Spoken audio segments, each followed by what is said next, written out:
Hey, welcome. It's April 11th, 2023, and I'd like to welcome you to Wyandotte Local Sports.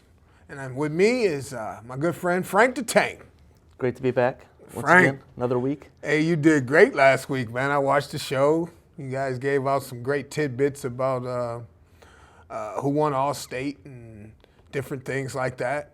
And thought we kind of start there, but I guess first I wanted to see how was the weekend? Was it a long weekend for you? Not too bad. I got a little bit of rest and, got to visit with the family over Easter. Got to see my nieces and nephews and, we had a good Easter dinner. How about you? Yeah, no, Easter's always fun. Actually went to a wedding in D.C. I'm not jet Oh, set, wow. but we went to D.C. and went to my little cousin got married. Okay. Great venue.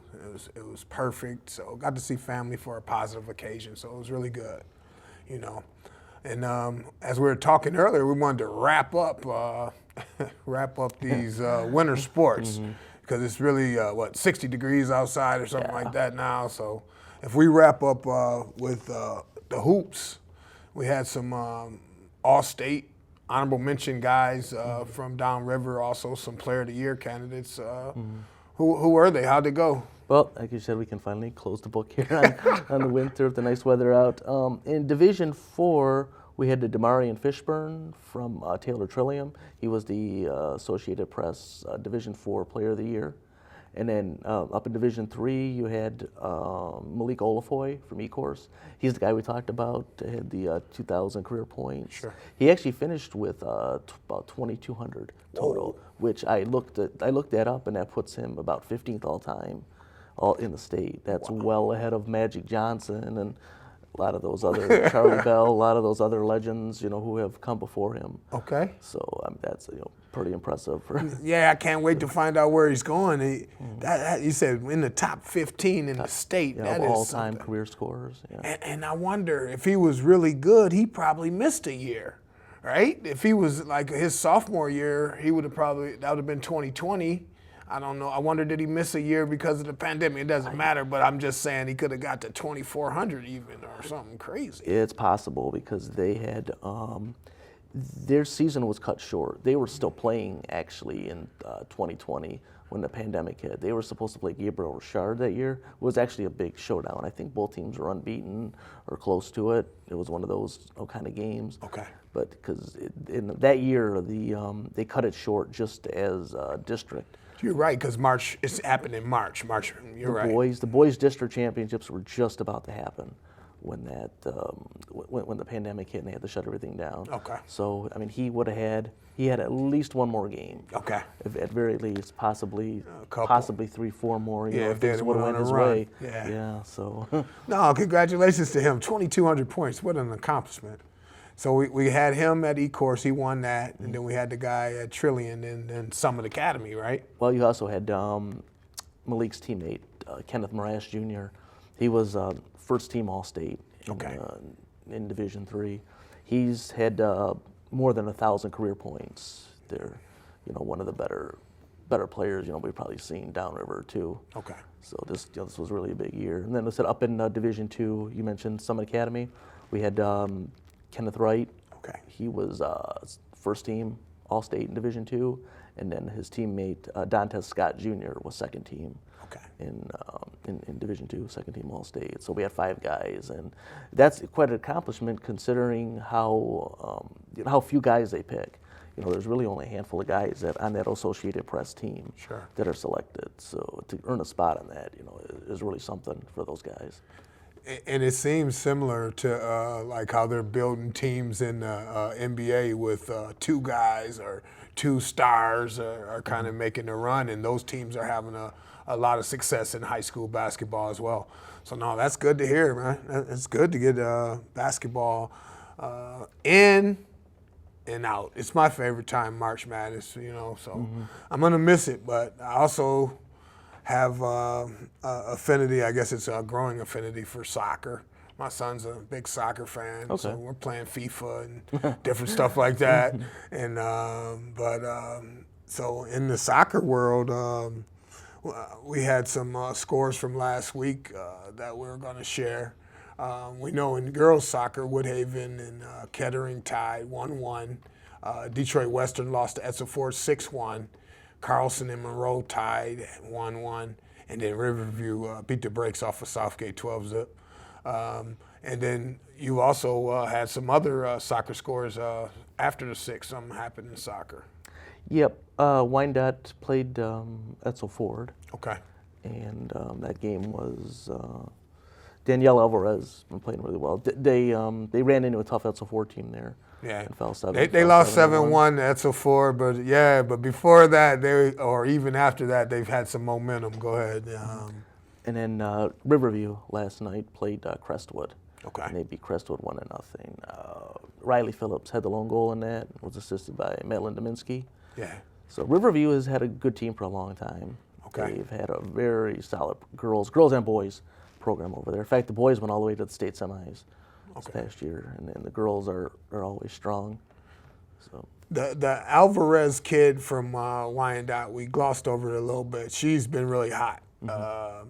They end up beating Southgate 8-0, even though they lost to Edsel Ford 7-1. Right. And then we had read that Alvarez had something like 5 goals in 2.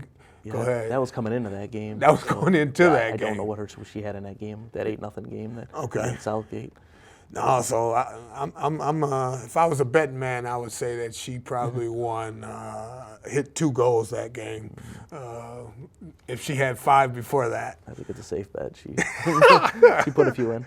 No, that's good. That we're seeing that the soccer is starting to take place. And to me, you could play soccer in a little, rain, or it doesn't have to be beautiful out. You could layer up a little bit more than baseball even. Yeah, I've seen soccer in some rough weather.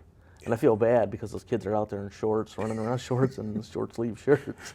They're gladiators. They're 35 degrees, it's a half mix of rain and snow, and they're out there running around. Now the thing that I would think, depending on your team, if I had some plotter, like some people that can run in mud, I'd love that, or if the other team was a lot faster than us, I wouldn't mind if it was the weather conditions weren't conducive to a fast track. But I'm sure the traditional soccer coach wants it to be a clean field and everything's all even, But did we have anything from the boys' soccer? I didn't have anything. All I had was the boys play in the fall. In the fall, yeah. Oh, yeah? Yeah.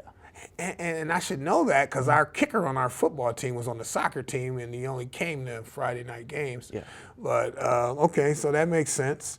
What about baseball? Got the Wyandotte Bears, been playing well. They've been kind of had their ups and downs, but they're coming on strong this year. Yeah. And actually, I had an opportunity. The thing that I kind of like about modern technology is they got this app called Game Changer, and it gives you a bird's eye view into a lot of the games. So we got some great information from Wyandotte. And I know that you and Marty were on here last week, and you said that they had traveled to Kentucky, right, and they kind of took some lumps, but they got better, the coach said. And I think it's been proven as they've come home. They came home and Wyandotte beat Ann Arbor Huron 9-1. They did lose a walk-off to Flat Rock 6-5, but they played a really good game up until that point. And then they kind of got hot. They beat Groves Hill 7-1, and it was actually a combination no-hitter. Keegan Rose started on the mound. He went 5 innings, struck out 9.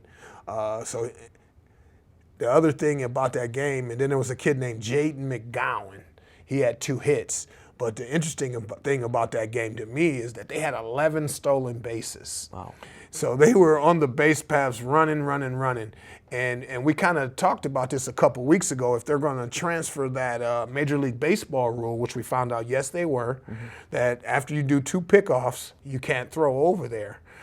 Of those 11 steals, I just wonder how many of them were because they couldn't throw over there. Yeah. because after you start getting, 4 and 5 steals, that pitcher's he's a basket case, for a lack of a better word. You know what I mean? Because he knows you going as soon as his leg kicks up. and you got the advantage. So I thought it was kind of cool to see Wyandotte use small ball to beat Grosse Ile 7-1. And again, it looks like Keegan Rose and Jaden McGowan are going to be names to know from Wyandotte baseball this year. The other team that they actually beat too, they won 11-0 against Melvindale. And Mike Massengale started on the mound, and it looks like they're going to do a three-headed monster with Rose, Massengale, and McGowan. It seems like that was kind of the thing. They're only letting them get a few innings in from all the box scores that I read, that they're letting them, go slowly. The one kid did go 5 innings against Grosse Ile, but his pitch count was down on that day. Those are all experienced guys. Those guys have all been around. They're good athletes. So I think what Coach Brian Cotner is doing right now, especially before you get into league play, is kind of getting those guys accustomed. Getting them work in these non-league games. Sure. That game. Plus that you're talking about Flat Rock. That's a much improved Flat Rock team this year. Okay. I think they're going to do much better than they did last year. I believe the walk-off hit came from Joey Godfrey. Yep. And that's a name that I think we've talked about on this show a few times. Sure. Between football and basketball and now baseball. He's one of the better three-sport athletes in the area. Wow. So, yeah, there's going to be. I think that Flat Rock team is going to be strong this year. So that's not a bad loss there to lose to those guys. Yeah, no, and a walk off. Anybody can win in a game like that. A close game. The other kid that, and I know you'll recognize this name because it's been around here for as long as I've been doing this. Manny Gutierrez is also a player for Wyandotte, and I'm sure he's in the pitching rotation. I know when you and Marty were on the show last week, you talked about they had like a 6-man rotation that they were kind of working in and out. So if you do have an opportunity this Saturday, they actually have a doubleheader against Monroe. And as I was looking in the rankings, Monroe was rated like 15th in the state. Coming into the season. So that Saturday they play Wyandotte 12 noon and 2 o'clock.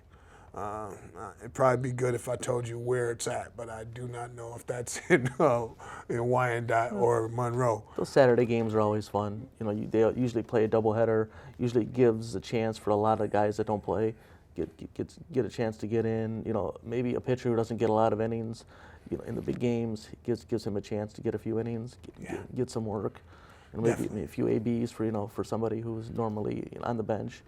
So those Saturday games are important. Yeah, and as a coach, I always thought Saturday games were important in the standings, especially once you get in league play. It's a good way to make up a gap. You know what I mean? Yeah, you could get some extra guys in, but I want to win both of them so that I can, stay at the top of the standings. But I agree with you 100%. Early in the season, you're going to see that he wants to see what he has. Right. See who's going to perform. It's different when you're in practice hitting against coach or hitting against one of the guys on your team than when you get out there and you go against another opponent. So it'll be good to see how that ends. They've started out strong, and to me, that's a great thing. I don't know many high school teams that actually go to another state, a warmer state, to actually play baseball to get some games under their belt. Yeah, here in this area, that's not common. Okay. Some of the other, the teams up in Oakland County, might have a few more resources where they can do something like that, or teams in different areas, but not everybody has the resource to do that. But like I mentioned before, Brian Cotner does a great job. The head coach there, he's been there a long time now. Okay. And I think he's got the trust of the administration there, Sure. and he has the wherewithal to be able to put something like that together. And to get the kids. That's got to be a great experience to go down there. Even if, like we said, they took their lumps down there. But I mean, it's such a great team bonding type of thing. I agree. So. And you could even see from those games, if they lost that first one 3-0, then the next one I think they lost by 3-1, and then they lost 6-5 in Kentucky. You know what I mean? So they got better, it appeared. And the bonding, you're right. I get an opportunity to know who my teammate is outside of the dugout, and it kind of just helps that bond even more on the field. Right. So no, I'm excited. You know, the Keegan Rose guy and Gutierrez, they both had RBIs in that game against Melvindale, and they both had one hit. So we're looking forward to seeing more from the Bears on the baseball front. But if we go into softball, there was a little less information on the game changer in softball than it was for baseball for me. But we did see that Wyandotte did have a couple games this week, didn't he? Wyandotte split. I believe it was it Dundee. They split with Dundee. They won 7-1 and then lost 7-2 in Okay. those two games. In the game that they won, Natalie Lesko went 4 for 4, 2 RBIs. Yeah.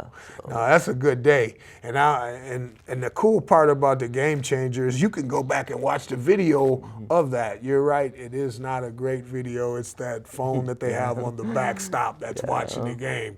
But you can see movement on the ball. You can see how quick her hands are.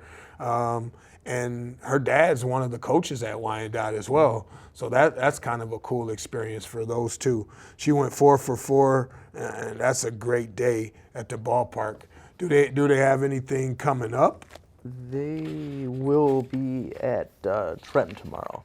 Okay. Which is a heck of a start for the Downriver for the Downriver League. When you're going to be playing the defending Division II state runner-up. Right. So it's Yeah. going to be a heck of a challenge, heck of a test. Yeah, they're not doing themselves any favors that day, you know. But I also heard Marty talking about it on the show with you that there's a freshman bowler slash softball player that's exciting, and really her first sport was softball, and she started bowling. Yep, that's Ellie Eisinger. Okay. She pitched that game we were talking about, the 7-0 victory. She struck out 10 and allowed only 1 walk and 1 hit in a complete game shutout.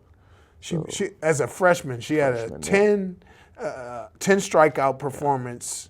Wow. No, man, they're building them better now. Yeah, than when we were kids. Those ninth graders are getting in there and they're showing what they have early. So I guess she's going to live up to her billing, it sounds like. Yeah, especially the thing with softball, too, is you get, well, I guess baseball, same thing, but you get a really good pitcher. I mean, they can take over the game. Yeah. They can, really just own that game, where if you can, if they're untouchable, it's really all you need. You scratch out a run or two on the offensive end, and you're set. No, I think you're right. And for the rule of it is, you're right. If you can start up the middle, right, you got a pitcher, a catcher, a shortstop, and a center fielder, I feel great about my chances, right? And it seems like to me that a pitcher can be more dominant in softball because they're so close. There's so few people that can hit that ball if they get it up to 75 and 74 or whatever. I have seen that happen. Yeah, you could just shut them down. And that's why I can't wait to see when Sizemore plays. And it would be great to see if Allen Park actually plays against Trenton. And I know Wyandotte will get their shots at Allen Park, but this is going to be a great softball season for Downriver. It's already, laid the foundation with how well Trenton did last year, how Allen Park won the state championship last year, and then with the freshman sensation coming in for Wyandotte, giving them a fighting chance. If you think about it, 7-0, she wins, but they lose 2-7. Now, I know it's softball and you can pitch that same pitcher over and over again, but I don't know if that's what they did on that particular occasion. But it's going to be good, man. If she can shut down a varsity team like that, we're looking at some good things that are going to happen around here. Other than softball, we track is going to be the other sport that's coming, right?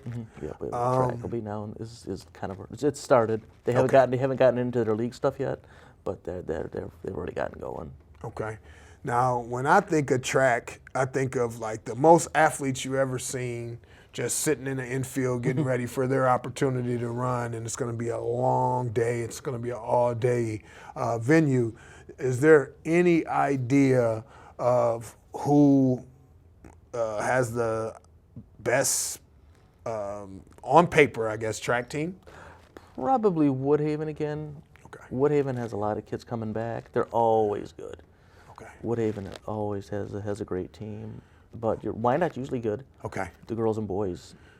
Gibraltar Carlson has been good the past couple of years, and then with that you have all those individual events, so you have a lot of kids that dominate, or have a chance to dominate, in the different events. You have the throwing events, where, you get the big guys out there, and then the sprints, the distance. So, everybody gets a chance, with track, to get out there and do their thing. Yeah. No, and just because Barb is here for us, Woodhaven. That's exactly what I was thinking, that they were normally pretty good. But I agree with you too, though, that the cool thing about track is it gives you an individual opportunity to win, and then you can jump on a team and do relays, and that works out for you as well. But I really look forward to seeing who's going to be fast downriver. We talked a little bit more about baseball, and you made me feel old. You said that Drew Covington is coaching.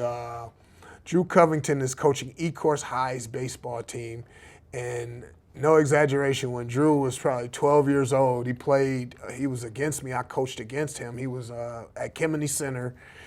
He was on the Jets, and I coached the Yankees, and they would give us the business then when he was a kid. And so I'm proud to say that I coached against him, and now he's coaching, so he's giving back. Yeah, he's doing a great job over there. He's got the Red Raiders flying high. They're 4-0, and I believe they won every game by at least 10 runs. Okay. Out of those 4. So, the last, I want to say 3 years now, that team's been flying high. And a little anecdote there, Denell Kemp, I don't know if you remember talking about him from basketball. I know we closed the book on the winter, but they played at the Breslin Center. Okay. And it was an early afternoon game. And the bus got back in time, and he got back in time where he was able to actually go out and practice baseball that day.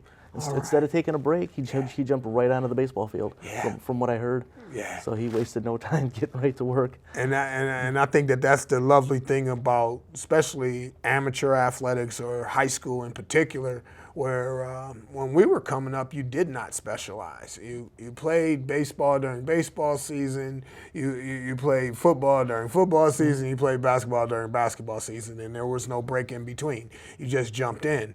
But nowadays you see so many kids where they only playing one sport. So it is refreshing to hear that there's still kids that are playing multiple sports, and they want to continue to do it as quick as they can, too. If it was me, I'd have taken a break after that long bus ride, but that's great that he was able to jump right out there and jump into the next sport that same day. No, that's what it's all about. It just makes you feel, good to get out there with your guys. You know what I mean? And I think that's what it comes down to. Is like, you want to be with your friends, you want to hang out with your buds, and what they're doing is playing sports. So make sure that you tell us about kids in your neighborhood that are playing sports at Local Sports Wrap-Up. We'd love to get some information. I thought that you guys had a great idea last week too, where you maybe we start mentioning those rec teams in the community, and letting those kids know that, hey, we're watching, and you got an opportunity to go to some of these good schools, some of these good high schools after you're done with your rec career. Let's start saying your name now so that we know them in 5 years who that kid is. Yeah, that'd be great. So I'm super excited about that.